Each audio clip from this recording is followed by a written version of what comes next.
I am Sansa Stark, daughter of Eddard Stark, Warden of the North and Lord of Winterfell, soon to be wed to Joffrey of House Baratheon, to be his Queen of Westeros and the Seven Kingdoms. Today I'll show you how to create my signature makeup look. And don't forget to check out the other 7 women of Westeros. Their links will be in the description box below, so let's get started. Take any face primer you have and apply it all over the face and blend it out. This is going to help our foundation last all day long and ensure a flawless finish. Now you want to take whatever medium you are most comfortable with and fill in your brows. Sansa's brows, unlike mine, are quite thin. Don't worry too much about this step. Everybody's brows are different, they're different shapes, so just work with what you have. The main thing you want to remember is to fill your brows in. While Sansa's brows are quite thin, they are defined, so you want no sparse areas. Depending on whatever medium you used will determine your next step. Because I used a cream product to fill in my brows, I'm going to need to use a powder to set that in place to ensure it doesn't move throughout the day. You want to use feather-like strokes to apply the shadow, especially when it comes to the start of the brow. You want no blunt edges, it has to look as natural as possible. So here's a look at my defined brow. They are so important, so do fill them in.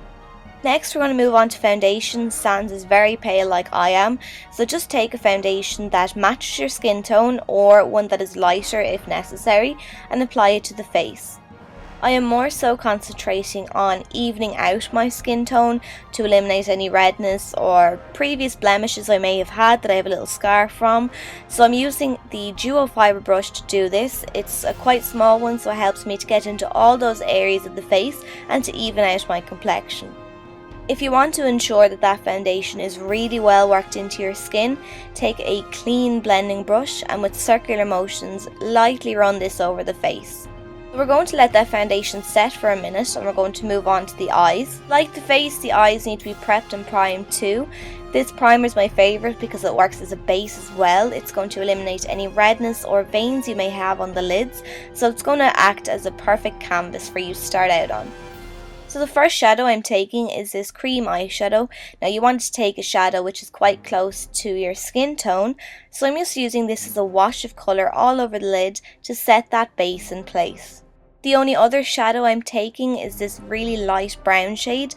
What I'm going to start to do is I'm going to start to buff this on the outer portion of my eyelid to give me definition and shape to the eye, but in a really subtle way. To give us that really soft, natural look, you want to use a very light hand when blending your shadows, and circular motions and windshield wiper motions when you reach the crease work best. Sansa's lower lash line is quite defined a lot of the time, so you're going to take that brown eyeshadow and just run it halfway in to complete the smoky look. For the eyes, we're going to apply a few coats of mascara, but to the top lashes only, then that completes the eye makeup look.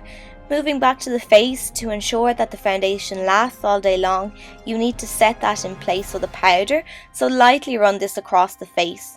Then we're going to take a matte pink blush, tap off any excess on the back of your hand, and then apply to the cheeks.